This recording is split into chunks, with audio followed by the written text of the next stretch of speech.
안녕하세요. 저는 서울시 25개구 중에 동작구에 상로 3, 4동 그 중간쯤에 위치해 있는 성대골 에너지 자립마을에서 온 김소영이고요. 건대에서 저렇게 멋진 일이 이루어지고 있는지 저는 여기 오늘 안 왔으면 모를 뻔했습니다. 경희대 그 에너지 협동조합 만드는 거라든지 그린 캠퍼스 팀들하고는 작년 1년간 일을 좀 했었는데 건대는 성대골을 안 와가지고 네, 저희가 한 1년에 한 3, 4천여 명의 이제 외부 방문객들이 마을을 방문을 하는데 그 중에 요즘은 그 대학생들이 굉장히 많이 와요. 그래서 이제 석사, 박사 논문부터 하다못해 보고서까지 굉장히 많이들 다녀가서 그리고 또 외부의 청년 활동가들이 그렇게 견학을 왔다가 마을살이를 하는 분들도 있고 그렇습니다. 우선 그 성대골 얘기가 지금 7년여 동안 저희가 지역에서 마을 공동체를 만들고 2011년도 후쿠시마 사고 이후에 그 공동체에서 가장 이제 핵심 키워드로 에너지 문제를 다루고 있고 에너지 자립마을 운동을 하고 있고 이렇게 이제 해왔기 때문에 그거를 20분 정도, 15분, 20분 안에 다 할 수가 없어서 제가 동영상 한 편을 가지고 왔어요. 그래서 그걸 보시고 나서 한 15분 정도 얘기를 하겠습니다.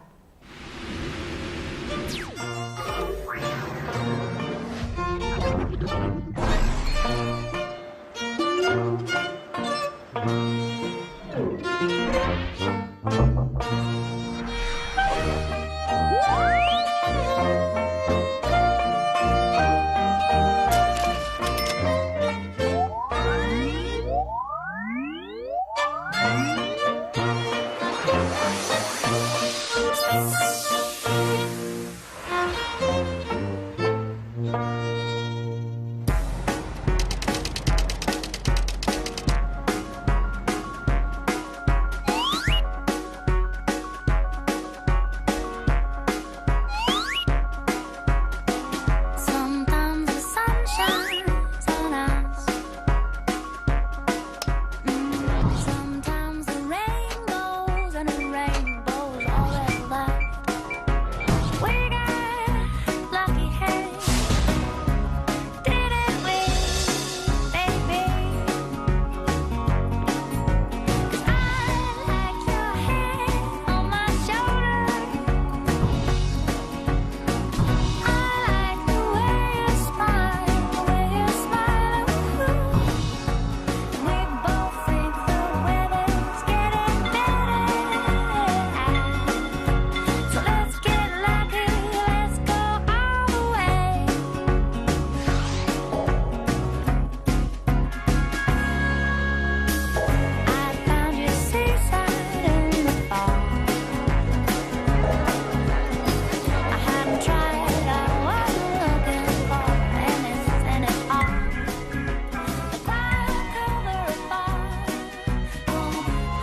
잘 나왔죠. 역시 EBS 지식 채널이 나올 정도로 굉장히 많은, 저희가 인간의 조건에서도, 인간의 조건 알죠? KBS 3주간 성대골 마을이 나왔었거든요.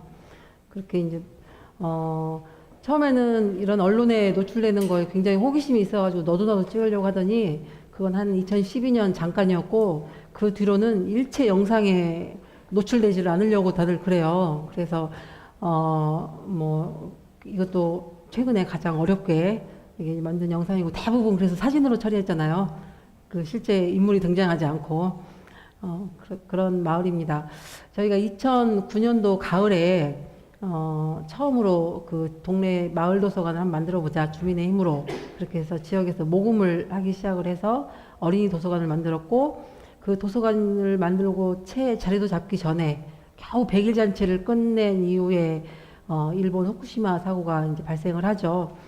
제가 고향이 전북 부안이에요. 전북 부안이 2003년도에 핵 폐기물 처리장을 짓겠다고 부안에다가, 그래서 2년간 지역이 그것 때문에 양분돼서 굉장히 뜨겁게 투쟁을 했고 싸웠던 곳이고, 우리나라에서 최초로 그 주민투표가 실시가 됐고 90% 이상의 반대로 그게 이제 유치를 안 하는 걸로 됐었어요. 그렇게 2년간 그런 싸움을 하면서 그 문제가 얼마나 심각한지 뭐 지금처럼 알지는 못했어도 그런 경험이 있었고, 지금은 그 핵 폐기물 처리장이 그 경주로 갔죠. 그때 당시에 부안에 핵 폐기물 처리장을 짓는 조건으로 그 제안받은 금액이 3천억이에요. 결국 3천억에 그걸 짓자는 사람, 절대 안 된다는 사람, 이렇게 이제 양분이 되는 건데, 요새 와서 보면 사실 우리도 전북 부안도 전남 영광에서 핵발전소에서 전기를 갖다 쓰고 있거든요. 그래서 그리고 우리나라는 남한이 워낙 땅도 좁기 때문에 사고 하나가 나면 뭐 일단 남한 전체가 그 생존을 할 수 없을 만큼 상황이 된다는 것도 모르고 그냥 부안 하나만 안 지으면 되는 걸로, 그때 이제 굉장히 좁은 소견의 운동이었다고 지금은 이제 판단이 되는데, 그렇게 그런 걸로 인해서 그런 경험으로 2011년 후쿠시마 사고는 저한테 굉장히 남달랐고, 그 작은 마을 도서관 25평에 매달 월세 100만 원을 채워서 내는 것이 너무나 힘겨운 그런 도서관이었지만, 그런 도서관의 관장도 지휘라면 지휘를 이용해서 내가 이 지역에서 뭘 할 수 있을까라는 고민을 그때 했고, 이제 그러고 한 서너 달 지나고 나서 그 주변에 네이버에서 검색되는 모든 단체에다가 이제 메일을 보냈어요. 뭐 환경재단부터 적십자, 한살림, 모든 생협들부터 이제 나는 지역에서 이러이러한 사람인데 내가 이런 운동을 하고 싶다. 그래서 나를 좀 도와줄 사람 하고 이제 메일을 보냈고, 아무한테도 한 통의 답변을 받지 못했어요. 그래서 이제 전화를 하기 시작했어요. 굉장히 뭐 어쩌면 그럴 수 있느냐, 뭐 이렇게 이제 전화도 하기 시작해서 결국은 그 녹색연합하고 녹색연합 측이 저의 전화를 받고 한 달 후에 전화가 와서 도저히 그 전화를 끊고 다리 뻗고 잘 수가 없어서 한번 만나자 해서 이제 2011년 8월에 에너지 운동이 시작이 됐죠. 네, 그래서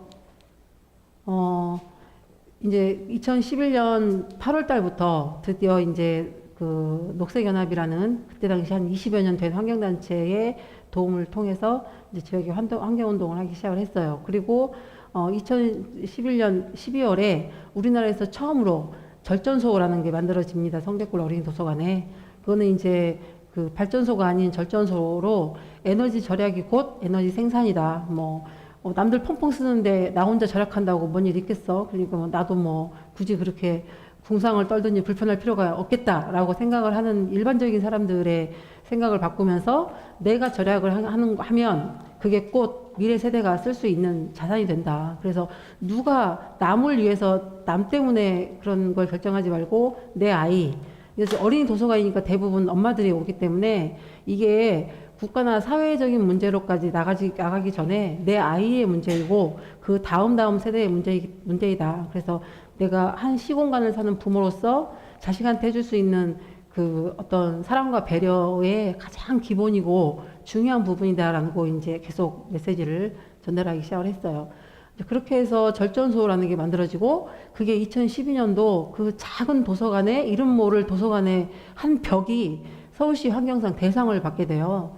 이 서울시 환경상 대상 한번 검색해 보면 뭐 유한킴벌리, 뭐 롯데건설, 대한항공 이런 국지의 프로젝트들이 받아왔던 그 대상을 도대체 찾아오기도 힘든 도서관에 그 도서관이 받은 게 아니라 벽이 받은 거예요, 벽이.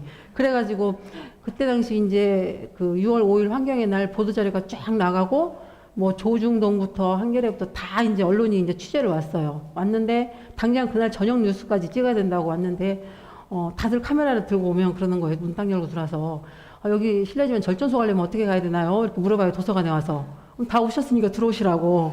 그래서 이렇게 벽을 보여주면 딱 한 컷에 잡히거든요.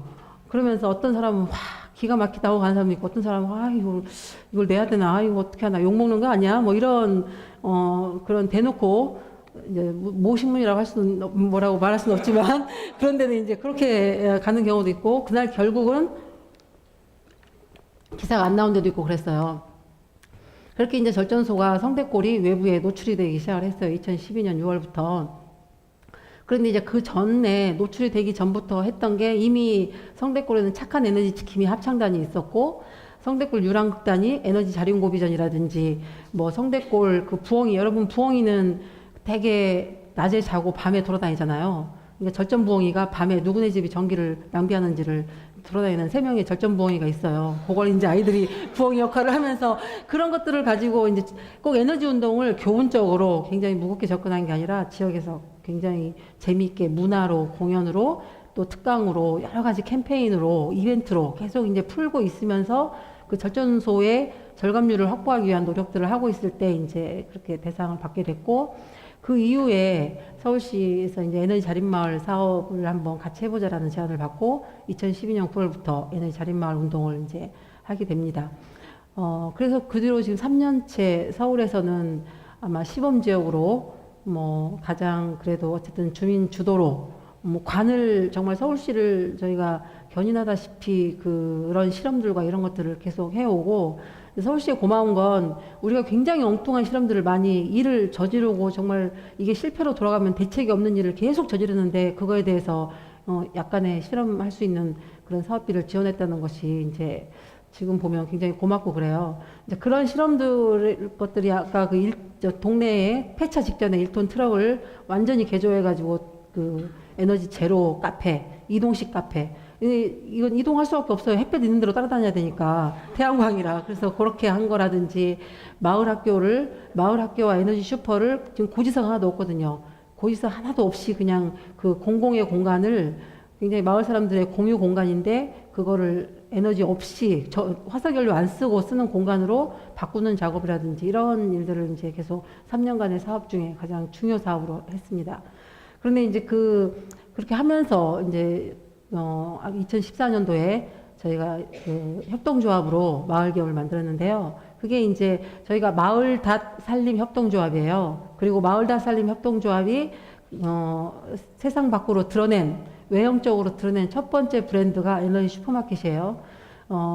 어떻게 몸집을 드러낼까 굉장히 고민을 많이 했고 가장 마을 사람들한테 만만하게 접근하고 싶어서 뭐 에너지 공방부터 여러 가지 이제 아이디어가 있었지만 에너지 슈퍼마켓으로 정했고요. 저희 에너지 슈퍼마켓은 지마켓 같은 데 있는 다양한 절전 제품들을 모아서 판매하는 그렇게 기업의 연장선상의 그 끝에 있는 그런 슈퍼가 아니고 어떻게 하면 소비를 적정하게 할까? 내가 꼭 이 LED가 필요한가? 우리 집은 추운데 어떻게 하면 따뜻하게 할 수 있을까? 태양광을 설치하고 싶은데 어떻게 하면 융자를 받을 수 있을까? 이런 것들을 이제 쭉 하는 거고, 또 이제 적정 기술이라고, 햇빛 온풍기라든지, 핸드폰 태양광 충전기라든지, 그런 스스로 그냥 펠릿 난로라든지 이렇게 화목 난로를 제작해 보는 거라든지 이렇게 기술. 그러니까 옛날에는 도구가 인간을 돕는 어떤 효율을 높이는 인간에 의해서 쓰여지는 거였는데 지금은 그 기술이나 이런 게 결국 인간의 일자리를 잃게 하고 또 나아가서는 우리를 지배할 수 있고 너무나 의존을 하게 되고 이렇게 이제 바뀌는 거에 대해서 적정 기술에 대한 고민도 굉장히 깊고 컸어요. 그리고 이제 제목을 이렇게 이제 붙여봤는데 일단 사회적 경제가 딱 떨어지는 대안이라고 지금 이제 제가 말할 수는 없지만 우리가 지금 지향하는 그 이제 사회적 경제는 여러분들이 뭐 더 잘 알고 있을 거예요. 뭐 이렇게 정의가 되어져 있으니까. 그런데 이제 이 지금 우리가 살고 있는 자본주의 그리고 이런 신자유주의 이 체제는 어떤가? 그러면 여러분들 그 세계화 뭐 글로벌 이런 거 요즘 너무 많이 쓰잖아요. 글로벌 그리고 자유무역. 우리 가만히 앉아 있어서 24시간 아니 1년 365일 그 포도며 열대 과일이며 다 우리 앞으로 가져오는 거 이런 것들. 그다음에 이제 매해 어떤 정치적인 가장 큰 이슈인 경제 성장률. 경제 성장은 곧 일자리 창출하고 직결이 되고 선출직 정치인들한테는 굉장히 중요한 일이죠. 온실가스 배출을 국가가 온실가스를 감축하기 위해서 소비를 줄여야 되고 절약을 해야 되고 그러면 경기가 침체되고 일자리를 만들지 못하고 그러니까 요거는 다 알고 있지만 이 시나리오는 내 대에는 안 하는 거예요.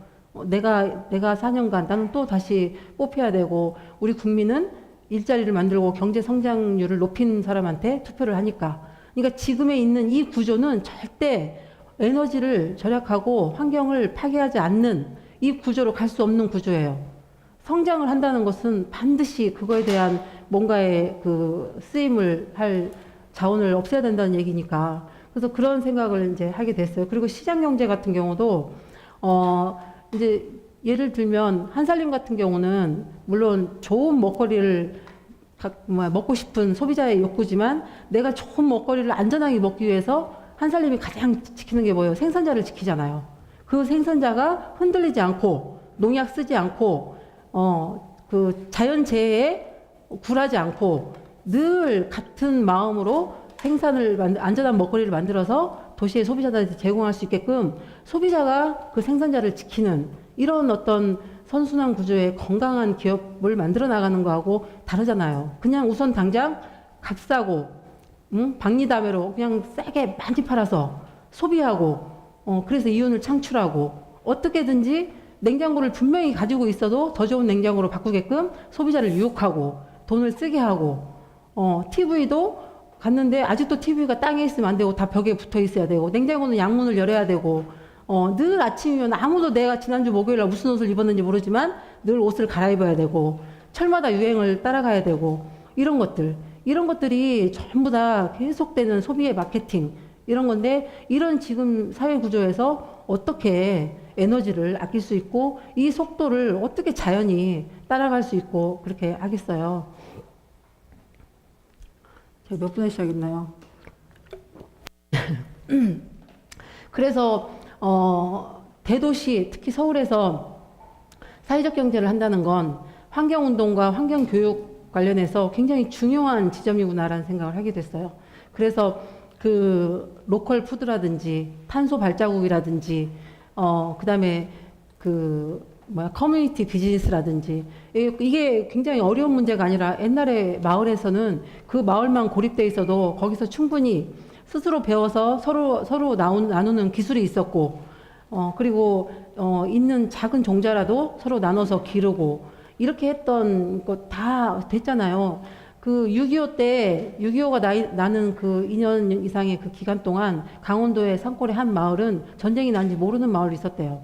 거기는 12시나 돼야 해가 뜨는 아주 그냥 강원도 산골에 있는 마을인데 그렇게 자연과 한 몸이 돼서 그냥 자연의 일부로 살면서 자급자족을 충분히 했던 세대가 불과 우리 바로 부모님 세대인데 그 다음 세대인 우리는 너무 100% 의존이라서 서울이 만약에 전기가 나간다. 그러면은 뭐 아무것도 할 수 없죠. 도시가스 뭐 난방도 안 될 뿐더러 당장 가스레인지에 불을 켤 수도 없고 주유소에 석유도 끌어올 수가 없는 이렇게 의존적인 시스템에 살면서 이것이 굉장히 풍요인 양 굉장한 혜택을 누리는 것처럼 우리는 착각을 하고 살고 있는 거죠. 그래서 그런 것들이 엄마 입장에서 이게 미래 세대에 대한 뭐 배려와 사랑이 그냥 추울 때 따뜻하게 해주고 따뜻할 때 춥게 해주고 배고프면 밥 주고 이런 게 아니구나. 도서관을 통해서 책을 읽어주고 그런 것들을 제공해주는 역할도 있지만 정말 중요한 건 나의 습관과 나의 삶이 우리 아이들의 그 자원을 계속해서 내가 계속 뺏어먹는 그런 역할을 하고 있구나라는 걸 엄마들이 알게 되면서 이제 에너지 운동에 본격적으로 어떤 전환점이 이제 됐습니다. 네, 저희 마을다살림은 그래서 서울형 마을 기업이고요. 네, 이렇게 에너지 슈퍼마켓이고 저희는 이제 2012년부터 지역의 그 학교에 이런 수업들을 나가고 있는데요. 이제 이게 절전소 전경이고 이제 학교에 저렇게 이제 절전소도 설치하고 있는데 작년 같은 경우는 저희 지역에 있는 중학교에 북사봉 중학교에 2학년 6개 반에 에너지 자립마을이라는 정규 교과 과목을 만들어서 34차시 동안 수업을 했어요.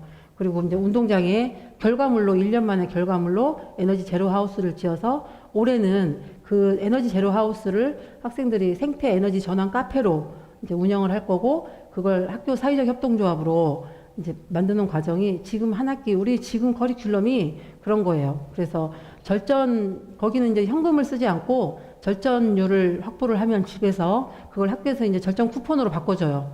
그래서 그 쿠폰을 가지고 그 카페를 이용할 수 있고 그 생태 에너지 전환 카페를 운영할 동아리가 3개가 조직이 됐어요. 그래서 생태 동아리, 그다음에 절전 동아리, 그다음에 학부모 동아리.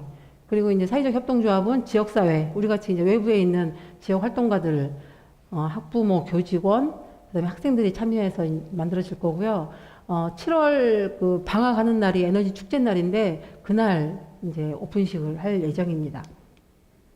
엄마들이 이제 학교에 수업 들어가는 그런 광경이고요. 저희가 그래서 에너지 절약 교육을 하러 가는데 여기서 협동조합 사회적 경제를 가르쳐요. 결국 왜냐하면 이 아이들이 예를 들어서 저도 지금 쌍둥이 2딸이 있거든요. 6학년 딸. 근데 하나이는 엄마 나는 일주일을 멀다 알고 뭐 유럽 전역으로 출장을 다니면서 매일 면세점에서 엄마한테 선물을 해오는 딸이 있고 또 한 딸은 엄마 나는 그 에너지 환경 파괴 안 할 거야 그러면서 저기 귀촌해가지고 농사 짓겠다고 내려간 딸이 있다고 생각을 해보세요. 우리가 생각하는 성공의 잣대는 무엇인가. 그러니까 이런 발상 속에서 사실 이렇게 느리게 가자, 어떤 사회적 경제를 하자, 내가 받을 연봉을 한 사람이 뭐 3천만 원 받을 걸 1,000만 원씩 3명이 받자, 이런 것들을 어떻게 설득을 할 수 있겠어요. 그래서 이제 민주 시민 교육, 그다음에 에너지 시티즌십 이런 것들을 수업 커리큘럼에 들어있거든요. 너무 어렵죠. 엄마들이 왜 이런 것까지 가르쳐야 되는지, 교육청이 할 일을 왜 우리가 해야 되는지 모르겠지만 월요일하고 수요일날 계속 스터디를 하면서 하고 있어요. 아마 거짓된 걸 가르칠 수도 있는데 네, 이거는 이제 그 1톤 트럭 이렇게 개조해가지고 얘가 해로예요. 이름이 해로. 해로 뭐 하자, 태양으로. 그런 뜻인데 이 에너지카는 어쨌든 자기 수명을 다한 그 쓰레기잖아요. 이제 폐차되면. 근데 그게 이제 태양을 얻고 다시 탄생해서 굉장히 주목받는 에너지계의 슈퍼스타가 돼서 서울 전역을 다니면서 행사에 주인공이 되고 있고, 다음 달 이클레이 총회 때 맨 처음 초청받은 애가 쟤예요. 기후변화 총회 서울에서 있는 거 알죠? 4월 달에? 네. 그 다음에 이게 이제 적정기술 직접 아이들하고 만드는, 학교에서 만드는 과정이고, 요게 이제 에너지 제로 하우스고요. 여름이면 애들 데리고 캠프 가거든요. 적정기술 캠프 1박 2일. 우리나라에서 가장 오지를 찾습니다. 그리고 트럭 3대와 버스 1대 애들 태우고 오지로 들어가서 아무것도 안 주고 벽돌 24장과 생 삼겹살과 생 옥수수와 이런 것들을 주고 알아서 먹으라고 그러고, 나무는 여기 뒤에 산이 있고, 그런데 이제 이게 24개로 화덕을 만들어요. 그래서 재바지, 공기구멍, 연기 나가고, 이거 안 하면 불 절대 안 붙거든요. 그렇게 해서 아이들이 이렇게 고기를 구워 먹고, 이날이 중복날이었어요. 얼마나 더운지, 이런 것들. 이게 에너지가 없이 살아봐야 이제 100번 얘기해봤자 한번 체험하는 게 나으니까. 그리고 이제 지금은 이렇게 이제 마을 생태계, 사회적 경제 생태계에 에너지 교육까지 넣어서 마을 에너지 교육 생태계를, 요즘 생태계 붐이잖아요. 우리도 이렇게 좀 만들어 보자. 그래서 이런 얘기도 좀 해봤고, 네. 이제 에너지 슈퍼마켓 이야기를 좀 하면, 지금 온라인 쇼핑몰이 곧 아마 다음 주 정도 개통이 됩니다. /슈퍼예요. .co.kr. 이 슬래시 빼려고 그랬더니 이상한 데서 쓰고 있더라고요. 그래서, 그리고 에너지 슈퍼마켓이라는 도메인은 너무 길어가지고 이렇게 이 슈퍼라고 쳤고요. 일단 이 슈퍼몰은 적정 기술, 그래서 생활 기술, 여러분 뽁뽁이 아시잖아요. 우리한테는 패시브 하우스보다 뽁뽁이가 효자예요. 그런 것처럼 누군가가 이런 생활에서 무엇인가를 좀 아끼고 절약하려고 만든 제품들, 그 다음에 뭐 재활용 제품들, 업사이클링 제품들이 여기에 이제 판매에 대해 올라올 수 있는, 그리고 지역에서 적정 기술하는 많은 분들이 도시의 소비자를 만날 수 있고, 허접하고 정말 이거 초라하게 이걸 성능도 떨어지고 왜 이런 걸 쓰나, 이 스마트한 시대에. 하지만 그런 것들을 굉장히 귀하게 여기고 그런 사람들을 지켜낼 수 있는 게 결국은 도시의 소비자라고 생각을 합니다. 그 한살림 협동조합이 돌아가는 것처럼. 그래서 우리도 지역에 있는 그런 적정기술 장인들, 그 구두를 잘 만드는 사람들, 벽난로를 잘 만드는 사람들, 햇빛 온풍기 만드시는 분들, 업사이클링 잘 하시는 분들, 그리고 뽁뽁이 같이 그런 것들을 자꾸 생활기술을 발견하고 그런 것들을 좀 상품화하고 싶으신 분들을 위해서 이제 이게 그런 서울시 공모전이라든지 이런 게 다 되어 있고요.